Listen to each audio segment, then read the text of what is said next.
Hello, citizens of the verse. A new series of guides have been posted in the shipyard that are all about the new ship matrix, and are intended to help explain how it's going to work and how to interpret the information that it's going to provide.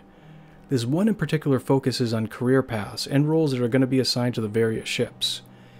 In essence, it's how they're going to be classifying ships from this point on. It's not dramatically different from before, but it does seem to be a bit more organized. More specifically explains the new ship's classifications and goes over which each one of them means in more detail. Currently, there are 6 career roles that all ships will fit under. The first is combat, which is pretty much self-explanatory. These ships are all about doing offensive damage to other ships, vehicles, and people on both sides of the legal spectrum. They can consist of anything from military surplus, military converted, the rare current military stock, and the more common ungunned civilian ships. Once a career has been assigned, it can be further defined by what that ship excels at.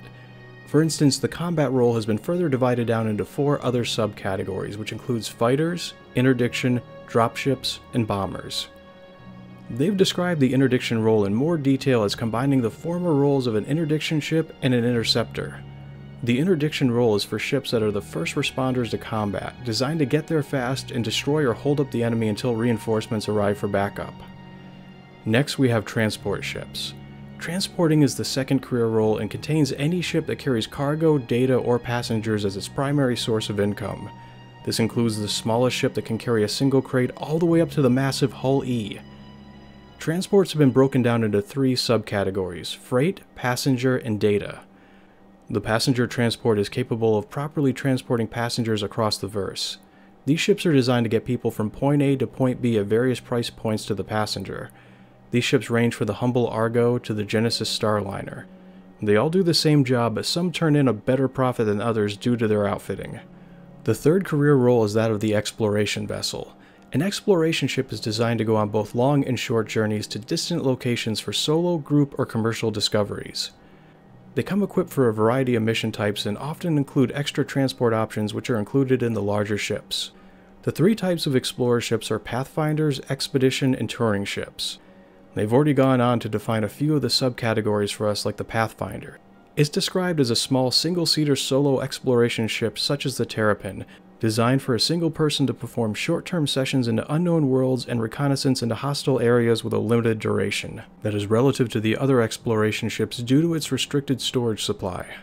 While luxury touring is being described as the touring role for ships that at their core are explorers, but often are more luxurious avenues of exploration, traditionally sticking to safer systems compared to the other explorers. They range from dedicated explorer ships with upmarket feeling interiors to larger ships that are more akin to sightseeing vehicles. Anything that gathers a resource is considered to be an industrial ship, which is the 4th career role.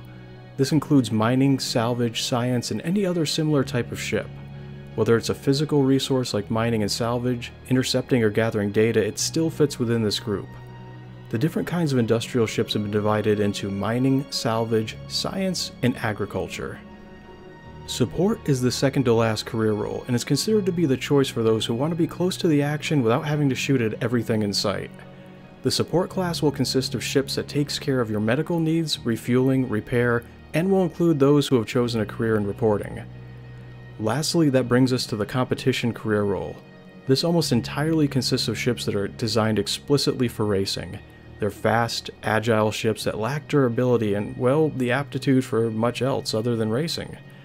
The competition role simply has the single category of racing found within it, but it looks like more types are soon to come. For instance, ground races, open canopy, snub racers, and the smallest faster ships are all going to be categories that need to be added to this. They define the racer subcategory as being outfitted with thrusters that are capable of great speeds and agility. They excel at racing, but due to their limited or non-existent weapons and ordnance hardpoints would struggle at combat. They're best kept on the tracks and out of deep space.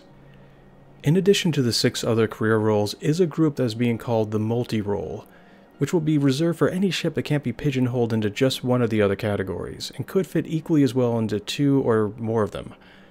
They state as a caveat that this is a partial list and will continue to grow as the game continues to grow. All of these new career roles will be visible on the ASOP terminals in-game to help better guide your choices of ship selections as well as on the website.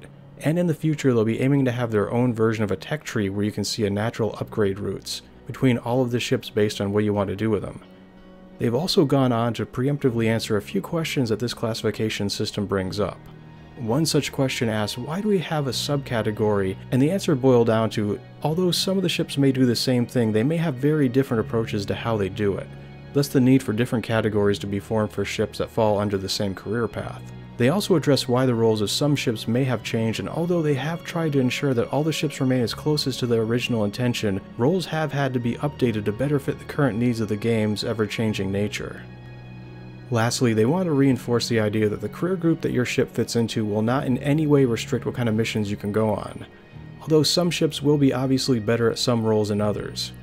This is just the first in a series of articles they plan on putting out to help prepare us as to how the new ship matrix is going to work, how it classifies all the various aspects of a ship, and how to read that information.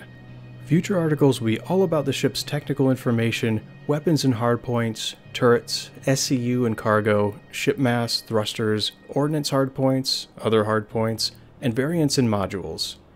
Thank you for tuning in, and I hope that you'll return for more Star Citizen information.